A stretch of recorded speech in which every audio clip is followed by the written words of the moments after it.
اعوذ باللہ من الشیطان الرجیم بسم اللہ الرحمن الرحیم۔ ناظرین کرام، معراج کی شب تھی، سارا عالم والا حضور پاک صلی اللہ علیہ وآلہ وسلم کے خیر مقدم کے لیے موجود تھا۔ امیدوں کے ہجوم سے گزرتے ہوئے عالم ملکوت کا معائنہ فرمایا، پھر جب گشت کے لیے باغ فردوس کی طرف بڑھے تو مرحبا کہنے کے لیے ہر طرف حوریں اور غلام صفیں باندھے ہوئے کھڑے تھے۔ حضرت جبرائیل علیہ السلام قدم قدم پر ہم رکاب تھے، جنت کی سیر کرتے ہوئے ایک مقام سے گزر رہے تھے کہ حضور پاک صلی اللہ علیہ وآلہ وسلم کی چشم اقدس میں ایک غمگین حور پڑی جو ایک درخت کی ٹہنی تھامے ہوئے رو رہی تھی۔ حضور پاک صلی اللہ علیہ وآلہ وسلم کو بڑا اچنبھا ہوا۔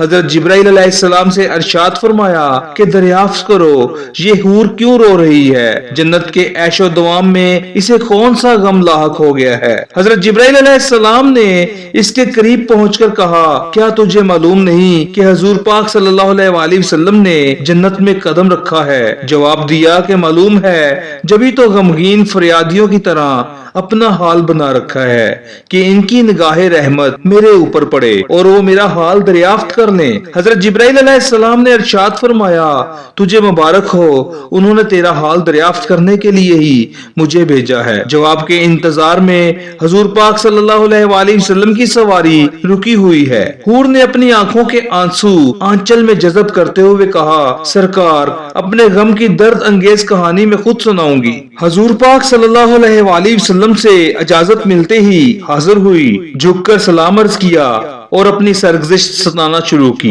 یا رسول اللہ صلی اللہ علیہ وآلہ وسلم، اللہ کا لاکھ لاکھ شکر ہے کہ اس نے جنت کی حوروں میں مجھے حسن و جمال کی ملکہ بنایا۔ آٹھوں جنتوں میں میری طلت و زیبائی کا کوئی حریف نہیں ہے۔ اگر بے نقاب ہو جاؤں تو دیکھنے والوں کی آنکھیں خیرہ ہو جائیں اور جنت میں دوپہر کا اجالہ پھیل جائے۔ یا رسول اللہ صلی اللہ علیہ وآلہ وسلم، ایک دن کا واقعہ ہے کہ اچانک میرے دل میں خیال گزرا کہ قیامت کے دن ساری حوریں کسی نہ کسی بندہ مقبول کے حوالے کی جائیں گی۔ عالم الہی میں میرا بھی کوئی جوڑ ضرور مقرر ہوگا جس کی رفاقت میں مجھے دائمی زندگی گزارنی ہے۔ یہ خیال آگے بڑھتے بڑھتے ایک آرزو کی صورت میں بدل گیا، یہاں تک کہ جنت کی ایک خوشگوار سحر کے وقت میں نے اللہ رب العزت کی بارگاہ میں یہ التجا پیش کی کہ یا اللہ، تیری نعمت اور احسان کے آگے میری پیشانی ہمیشہ غم رہے گی کہ تو نے مجھے حسن کی بے مثال خلقتوں سے سرفراز کیا ہے۔ اللہ تعالیٰ مدت سے ایک آرزو سینے میں مچل رہی ہے کہ عرصہ قیامت میں اپنے جس بندہ مقرب کے حوالے تو مجھے کرے گا، ذرا اس کی ایک جھلک مجھے بھی دکھلا دے، کم از کم یہ تو دیکھ لوں کہ میرا جوڑ کیسا ہے۔ رحمتوں کا دربار جوش پر تھا، میری یہ التجا قبول ہو گئی اور حکم ہوا کہ سامنے جو آئینہ رکھا ہے اسے ایک نظر دیکھ لو، اس پر تیرے جوڑے کی جھلک نظر آئے گی۔ یا رسول اللہ صلی اللہ علیہ وآلہ وسلم، میں ارمان و شوق میں ڈوبی ہوئی آئینے کی طرف بڑھی۔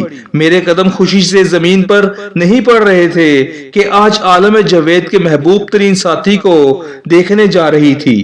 جو ہی نگاہ اٹھائی، دل پر ایک بجلی گری اور آرزوؤں کا سارا خرمن جل گیا۔ دل کو کسی کروٹ چین نہیں تھا، ہمیشہ اس غم میں سلگتی رہی کہ ایک بد شکل سیاہ فام اور وحشت ناک چہرے کے ساتھ میرا کیوں کر نباہ ہو سکے گا، جبکہ اس کے تصور سے طبیعت کو دہشت ہونے لگتی ہے۔ حضور پاک صلی اللہ علیہ وآلہ وسلم نے زیر لب مسکراتے ہوئے دریافت فرمایا، اپنے جوڑے کا جو سراپا تو نے آئینے میں دیکھا ہے میرے سامنے بیان تو کر۔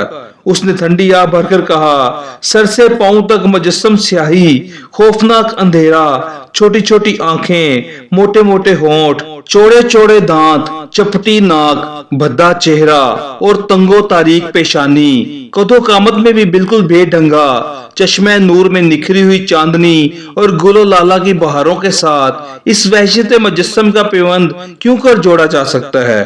وہ جب اپنی بات ختم کر چکی تو حضور پاک صلی اللہ علیہ وآلہ وسلم نے سر اٹھایا، آنکھیں غیرت جلال سے سرخ ہو گئیں۔ ارشاد فرمایا، تو نے جو سراپا بیان کیا ہے وہ تو میرے پیارے بلال کا ہے۔ ایک عاشق سراپا، ایک مومن وفاکش اور نگار خانہ ہستی کے ایک گوہر نجاب کو پا کر تو غم نصیبی کا شکوہ کر رہی ہے۔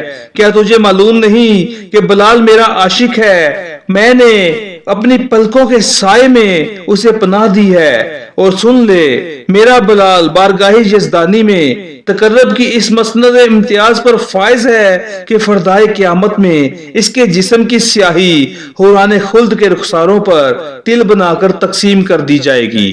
آتش قدح عشق میں وہ نکھرا ہوا سونا جس نے محبت کی شفتگی میں دونوں جہاں سے منہ پھیر لیا ہے، وہ حسن مجرد کا تماشا ہی ہے۔ فردوس کا حسن وہ کیوں کر خاطر میں لائے گا؟ اپنے جلووں کی زیبائی پر تو غرور نہ کر، ہو سکتا ہے جس دن 70,000 نقاب الٹ کر تو بلال کے سامنے آئے تو بلال تجھے ناپسند کر دے۔ حضور پاک صلی اللہ علیہ وآلہ وسلم کا ارشاد سن کر وہ اپنے جذبات قابو میں نہ رکھ سکی، طلت و جمال کا سارا خمار اتر گیا اور اضطراب شوق کی وارفتگی میں چیخ پڑی، حضور پاک صلی اللہ علیہ وآلہ وسلم میری معذرت قبول کیجئے، میرے غم کا بوجھ اتر گیا، وہی سیاہ فام بلال مجھے پسند ہے، میں اپنی خوش نصیبے پر نازا ہوں کہ سلطان کونین کا پروردہ نظر میرے حصے میں آیا، قیامت کے دن اسی سراپا کے ساتھ بلال کو اپنی آنکھوں میں بٹانا چاہتی ہوں۔ اس کی معذرت قبول فرمائی گئی اور حضور پاک صلی اللہ علیہ وآلہ وسلم دعائیں دیتے ہوئے